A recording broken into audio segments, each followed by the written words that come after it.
महाराष्ट्र राज्याचे मुख्यमंत्री एकनाथ भाई शिंदे यांच्या कामावर प्रभावित होऊन मी शिवसेनेमध्ये जाहीर प्रवेश केला असून मी एक निष्ठेने पक्षवाढीसाठी काम करणार आहे। पक्षाने जे आदेश मला देतील मी त्या प्रकारे लोकांची सेवा करणार आहे। मी स्वार्थपणे कुठलीही अटी शर्ती न ठेवता शिवसेनेमध्ये जाहीर प्रवेश केला आहे। या माध्यमातून मी सर्वसामान्य लोकांचे प्रश्न तसेच सेवा देखील करण्याचा मानस आहे, असे अंकुश देवसरकर यांनी पत्रकार परिषदेत सांगितले।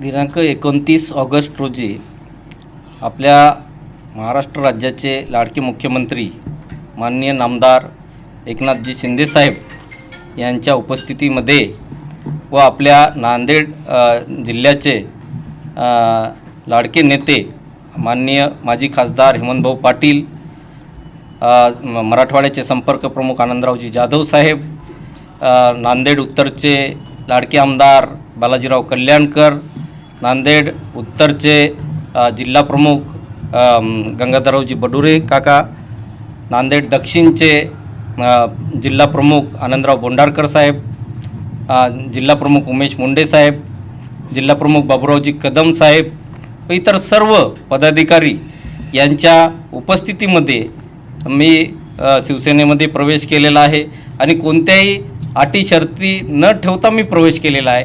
शिवसेनेच्या विचारावर प्रभावित होऊन आणि ज्या पद्धतीनं विकासाची कामं चालू आहेत, आदरणीय माननीय मुख्यमंत्री साहेबांच्या नेतृत्वामध्ये मागील 2 वर्षामध्ये 2.5 वर्षामध्ये जे कामं चालू आहेत त्यांच्यावर प्रभावित होऊन मी शिवसेनेमध्ये प्रवेश केलेला आहे आणि यापुढे शिवसेना पक्षवाढीसाठी मी सतत प्रयत्न करणार आहे आणि शिवसेनेच्या सामान्य घटकांना न्याय कसा मिळेल यासाठी माझ्याकडून खारीचा वाटा उचलण्यासाठी मी प्रयत्न करणार। पक्षाने जर सर तुम्हाला जर विधानसभेची निवडणूक जर लढवण्याची जर तयारी दाखवली, मी तुम्हाला सांगितलं की मी 4च दिवस प्रवेश करून झालेले आहे।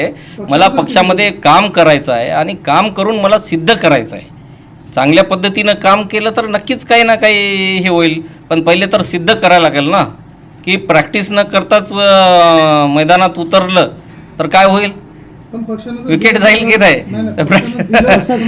आणि कोणीतरी ते पण मुद्दामून मी तुम्हाला सांगू इच्छितो की काही खोडसाळपणा झाला असेल, काहीतरी गैरसमज झाला असेल, पण आपले उत्तरचे लाडके आमदार बालाजीराव कल्याणकर साहेब यांच्या मार्गदर्शनाखाली प्रवेश केलेला आहे आणि त्यांच्या मार्गदर्शनाखालीच आपण काम करत आहे। त्यामुळं कोणी अशा पद्धतीनं उत्तर असा विषय काढणं, कारण ते आमचे आमदार आहेत, काम करत आहेत, हे अतिशय म्हणजे हे आहे। मी तेच म्हणत आहे की मला काम करू द्या, सिद्ध करू द्या आणि मला सिद्ध असं झालं पाहिजे की खरोखरच हे आपल्यासाठी उपयुक्त एक नंबर वाढू शकतो।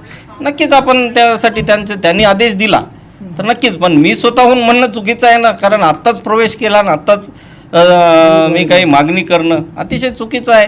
त्यामुळं मी चांगल्या पद्धतीनं काम करू, नंतर पक्षवाढीसाठी काम करू, पक्ष मजबूत करण्यासाठी काम करू आणि सर्वांना एकत्रित घेऊन काम करूया, त्यानंतर आपण बघूया काय करायचं।